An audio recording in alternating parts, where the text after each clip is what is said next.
Hey guys, it's Glenn from glenscarcollection.com, and today I'm reviewing one of my favorite cars, the Porsche 911. And this is not just any 911. I think this is going to be the next collectible 911, which is the 991.1. Last of the naturally aspirated 911s before they went all turbos. You got the biggest iteration, probably the most modern iteration of the car with the naturally aspirated engine. So 991.1s here in the United States were made model year 2012 and a half. Yes, 2012 and a half to 2016. This happens to be a 2016, so it's the last one. And I think this is going to be a collectible car.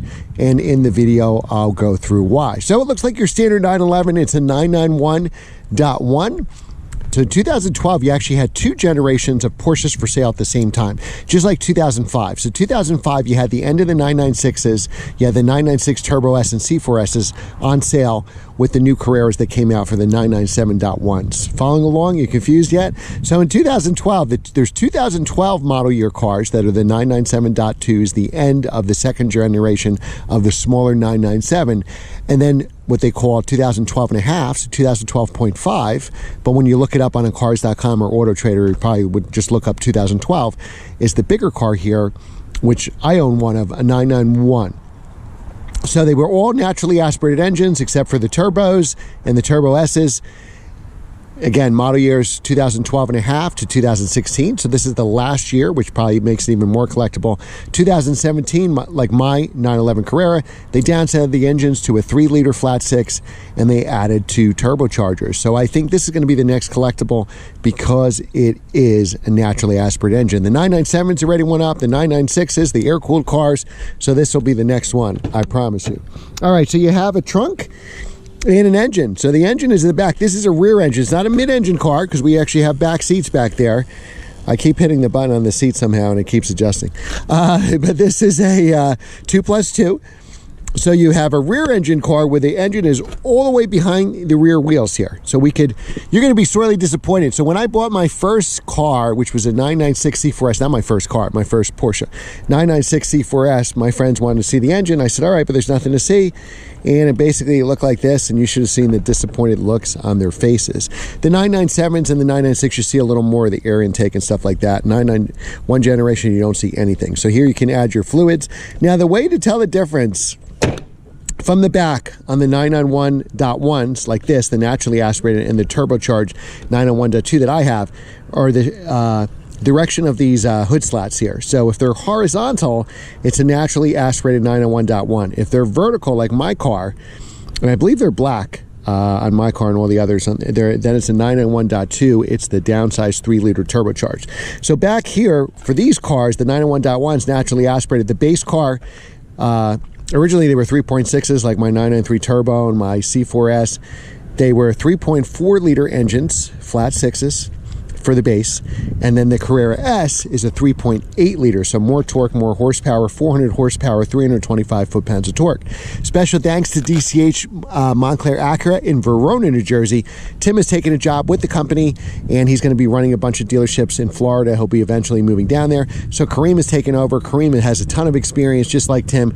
He's been running 20 dealerships, so you could still get fantastic deals from them, and special thanks to Kareem for providing this car. If you buy any car from them, mention my videos. We sold a direct result of my videos, the Performante, the 812 Superfast, a couple other, the Ferraris and McLarens and normal cars too. So make sure you tell Piquel, Nitin, Bonnie, Kareem that you saw in my video and bought it off it so we can do more videos. Beautiful silver. I like silver if it has black wheels. So I'm not a big fan of silver with silver wheels, but I like silver with the contrast with the black sunroof and the black wheels. I think it looks awesome. We'll show you the trunk. So very practical because you can move these seats forward.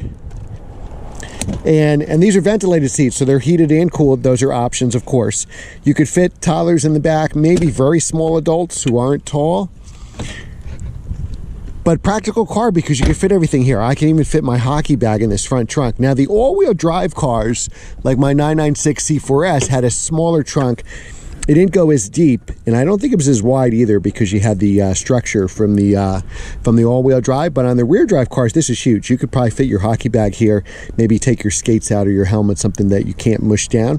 That's, you know, solid. but I could easily fit my hockey bag here. I would probably just remove my helmet and skates and put it in the back seat.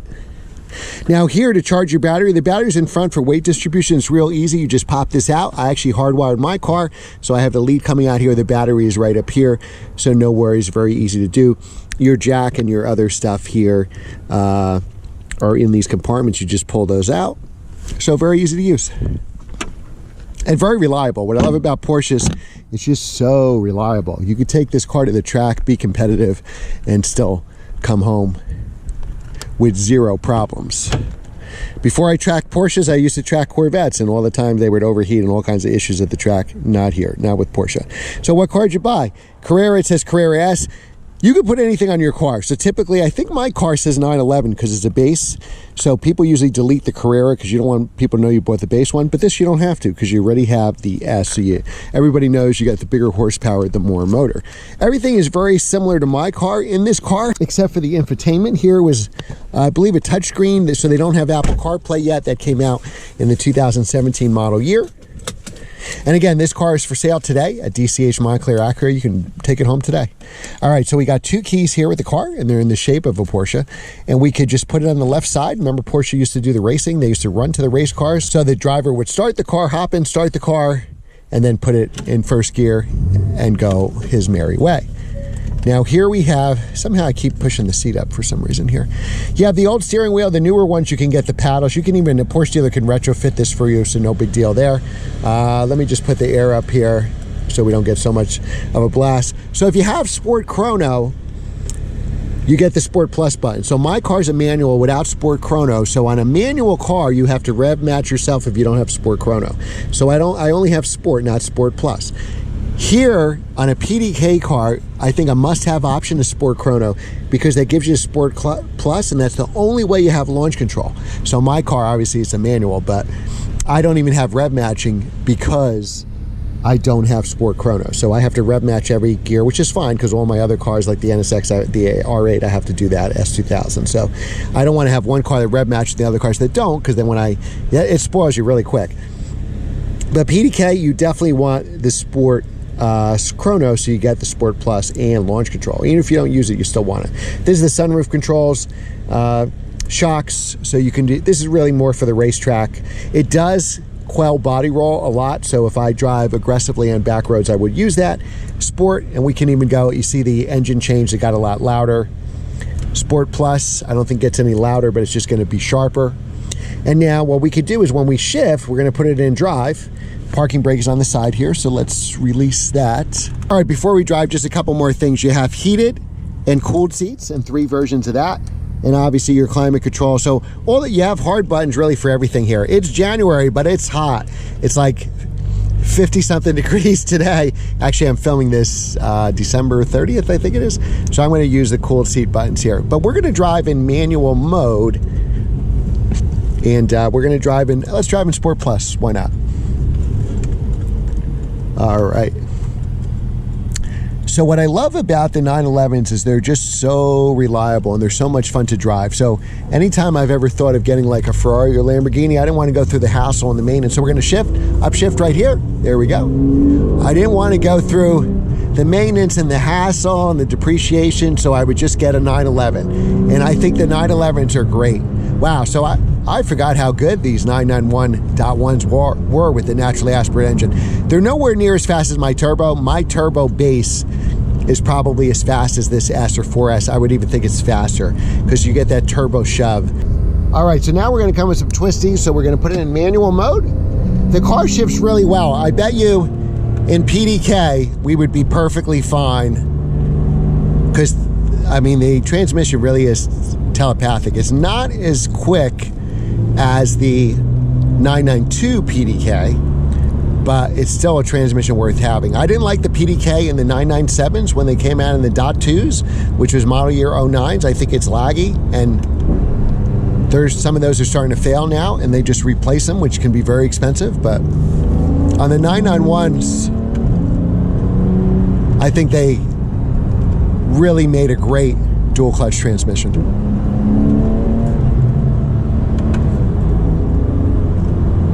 And maybe one spot here we can give it the beans. And you really get a shove on the top of the RPM band. It really like pulls, boom. It's almost like a turbo where it kind of kicks in and really pulls the car. It reminds me a lot of my S2000.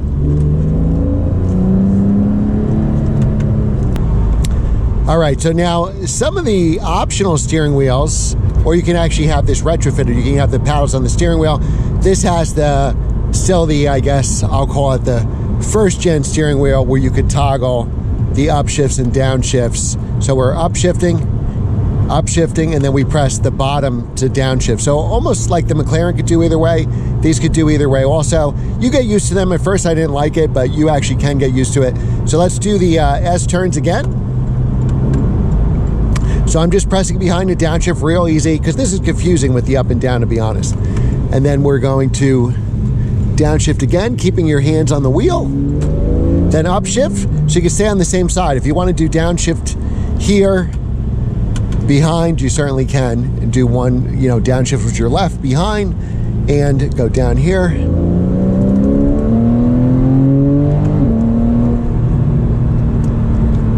And upshifts, I actually like that better than doing this. I used to do this because I'm like, oh, it's like, I don't know, a rally car, you're shifting or something, like a manual. But I think now that I just get in my head behind and forward, that it's actually easier just to keep my hands on the wheel. And the PDK is still lightning quick, even though the buttons maybe not the best. All right, so as we take this back to the dealership, upshift. Honestly, of all the cars I filmed today, and I love them, the McLaren 570 GT, I think I keep saying S, but I mean the GT, the AMG 63, I think I'm having the most fun in this car. I just, a sucker for a good 911, and mark my words, it's not going to be this year, next year, but 5 or 10 years from now, these cars are really going to go up in value. So buy the 991.1, the last of the naturally aspirated cars. You still get all the modern features, and it's just a fantastic car to own and drive for years to come, and they're extremely reliable. Special thanks again to DCH Acura and Kareem for providing the car. This is an awesome car, Kareem. Thank you so much. Guys, remember to like, share, and subscribe. Hit that notification bell. When you like the video, make sure to comment. There's a lot more likes than I get comments. Make the comment. If you don't know what to say, then tell me what car you want me to review next. Always browse DCH Montclair Acura's inventory and say, hey, Glenn, can you make a video of that car that I saw in the inventory? And if I can, I will. Thanks again for watching, guys, and I will see you next time.